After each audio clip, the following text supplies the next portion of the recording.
সকলকে জয়গুরু। এই কিছুদিন খবরে দেখছি যে আমাদের কলকাতা মহানগরীর দোকানপাট ভাঙা হচ্ছে, ফুটপাতের বুলডোজার চলছে, সেটা নিয়েও সমালোচনা, সরকারের বিরুদ্ধে সমালোচনা। কিন্তু মানুষ কি চায় না যে আমাদের কলকাতা শহরটা পরিষ্কার পরিচ্ছন্ন হোক, রাস্তাঘাট পরিষ্কার হোক? ফুটপাত দিয়ে মানুষ হাঁটতে পারছে না, দোকানপাট বস্তিতে ভরে গেছে। এটা একটা মহানগরী, এটা একটা রাজধানী শহর। হ্যাঁ, বেআইনিভাবে তারা দোকানপাট করছে, বেআইনিভাবে ব্যবসা করছে। এটা নিয়েও সরকারের বিরুদ্ধে সমালোচনা হচ্ছে, সমালোচনা চলছে, সেটা শুনতে পাচ্ছি। কিন্তু বছরের পর বছর ধরে এরা এখানে ফুটপাতে দোকানপাট করছে, ব্যবসা করছে, এরা এরা জুড়ে আছে। তা এদেরও তো ধ্যান ধারণা, এরা সারা জীবন তারা এই এই শহরটাকে ঘিরে রাখবে, এই রাস্তাঘাট জুড়ে রাখবে।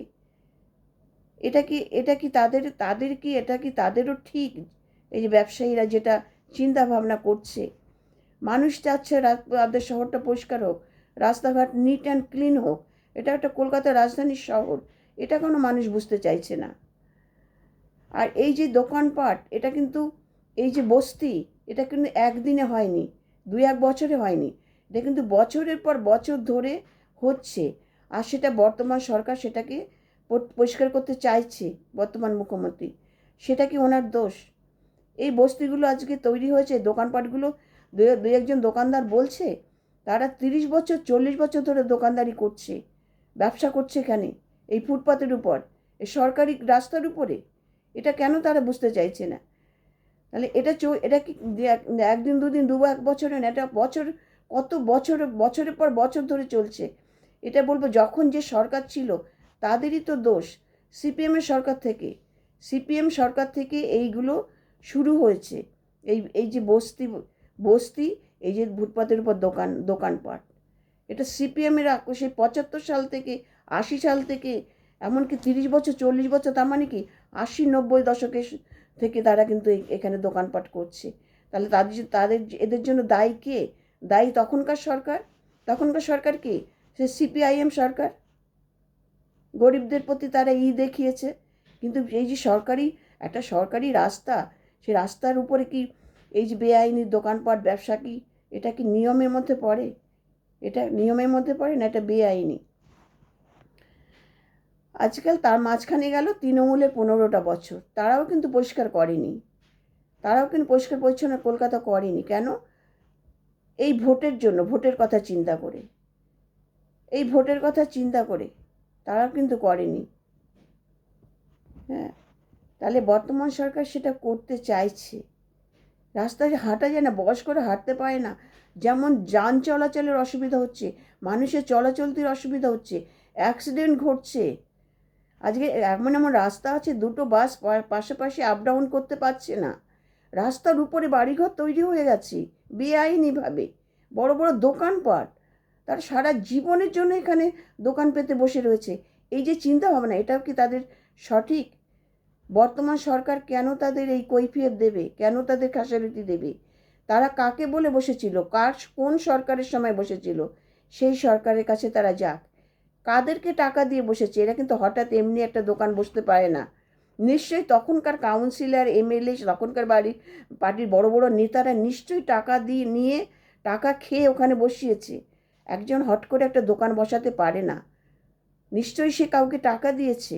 ওখানকার ক্ষমতায় যারা ছিল, নিশ্চয়ই তাদেরকে টাকা দিয়ে দোকানগুলো বসিয়েছে। তারাই কৈফিয়ত দেবে। বর্তমান সরকার কেন তার তার খেসারতি দেবে? কেন তার ক্ষতিপূরণ দেবে? যাদেরকে টাকা দিয়ে বসেছে তাদেরকে বলুক কাকে টাকা দিয়েছে, তারা তাদের কাছে যাক। এখন সিপিএম সরকার, তারপর তৃণমূল সরকার, আর এই বর্তমানে বিজেপি সরকার তো সবে এলো, তারা তো কৈফিয়ত দেবে না এর।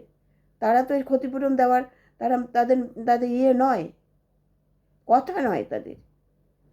তাই এই যে কলকাতা শহরটা কি পরিষ্কার হবে না? আজকে বাইরে প্রত্যেকটা শহর, Delhi, Chennai, neat and clean রাস্তাঘাট। কলকাতা শহরে খালি কলকাতার মানুষ নয়, গ্রাম থেকে এসে তারা দোকানদারি করছে আজকে বছরের পর বছর। বিভিন্ন রাজ্য থেকে এসেছে, বিহার, উড়িষ্যা, বিভিন্ন রাজ্য থেকে, এমনকি বাইরের দেশ থেকেও এসে কলকাতায় সারা ইনকাম করে খাচ্ছে, ব্যবসা করে খাচ্ছে। নেপাল, ভুটান থেকে এসে দোকানদারি করছে। হ্যাঁ, কেন? এই রাস্তাটা কি আটকে এইসব ব্যবসা করা কি এটা কি নিয়মের মধ্যে পড়ছে না? এটা বেআইনি।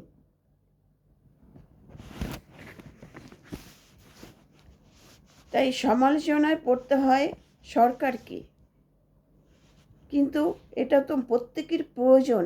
আজকে রাস্তাঘাট পরিষ্কার পরিচ্ছন্ন হচ্ছে, এটা প্রত্যেকের সহযোগিতা করা উচিত, প্রত্যেকের সহযোগিতা করা উচিত। আজকাল প্রত্যেক এই এই কলকাতা শহরের সমস্ত মানে থেকে এসে এখানে তারা একটা ইনকামের একটা, এবার বাংলাদেশ থেকে যারা এসেছে তারাও এই কলকাতা শহরটাকে ঘিরে আছে, বস্তি তৈরি করেছে, রাস্তা ফুটপাতের উপর দোকান করেছে। দোকানদারি করার জন্য, ব্যবসার জন্য একটা নির্দিষ্ট মার্কেট আছে নির্দিষ্ট মার্কেট করবে, একটা মার্কেট আছে, সেখানে তারা দোকান কিনে ব্যবসা ব্যবসা করুক তারা সেখানে। ফুটপাতের উপরে কেন? সরকারি রাস্তার উপরে কেন? দু একটা দোকান থাকবে, ভ্যানের ছোট গাড়ি, চাকাওয়ালা ভ্যান গাড়িতে যদি তারা করে তবু সেটাকে মেনে নেওয়া যায়, যে একটা চাকা গাড়ির উপরে যদি ব্যবসা করে সেটাকেও মেনে। আবার দেখুন স্টেশনগুলো ভরে ফেলেছে, স্টেশনগুলো এই হকার, এই যে ব্যবসায়ীগুলো, স্টেশনে দাঁড়ানোর জায়গা নেই, এমন এমন স্টেশনে আছে, স্টেশনটা দখল করে নিয়েছে, দোকানপাট তৈরি করে ফেলেছে স্টেশনের উপর। এটা কি বেআইনি নয়? এই যে মানুষের যাত্রীরা যাতায়াত করবে, তারা ঠিকমতো ট্রেন ধরতে পারছে, ট্রেনে উঠতে পারছে না এদের জন্য। প্রত্যেকটা স্টেশনে মানে দোকানপাটে ভরে গেছে। মানুষ হচ্ছে সুযোগ সন্ধানী, তারা কখনো নিয়ম বা আইনের মধ্যে থাকতে চায় না, বেআইনি কাজকর্ম তারা ভালোবাসে করতে। তবে তারা তো, সরকার কেন এর কৈফিয়ত দেবে? আজকাল ট্রেনের মধ্যে দেখুন এত হকারের উৎপাত হয়েছে, মানুষ ঠিক করে বসতে পারে না ট্রেনের মধ্যে, উঠতে পারছে না এই হকারদের জন্য, ঠেলাঠেলি এই হকারদের জন্য, এত প্রচুর হকার। এই হকারদের উৎপাতে মানুষ ঠিক মতন ট্রেনে যাওয়া আসা করতে পারছে না। যেমন লোক সংখ্যা বাড়ছে তেমনি হকার বাড়ছে, তেমনি স্টেশনের উৎপাত, এই যে ব্যবসায়ীদের বেআইনিভাবে তার দোকানপাট করছে।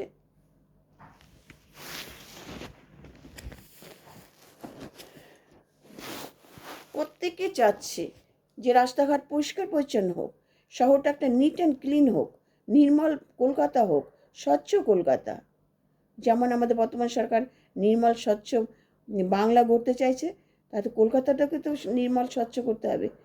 তার জন্য তার যা করণীয় সে তো করবে, তার যা করণীয় সেটা করবে, তাদেরকে সহযোগিতা করতে হবে। প্রত্যেকে চাচ্ছে কলকাতাটা সুন্দর একটা মহানগরী, একটা রাজধানী শহর পরিষ্কার পরিচ্ছন্ন হোক। কিছু সমালোচক প্রত্যেকটা কাজ নিয়ে সমালোচনা, প্রত্যেকটা বিপরীতমুখী কথাবার্তা, প্রত্যেকটা সমালোচকরাই সমালোচনা করে, ভালো কাজেও তারা সমালোচনা করে। যারা সমালোচনা করতে ভালোবাসে তারা ভালো কাজেও সমালোচনা করে। নমস্কার। আমার আলোচনা ভালো লাগলে লাইক, শেয়ার, কমেন্ট করবেন।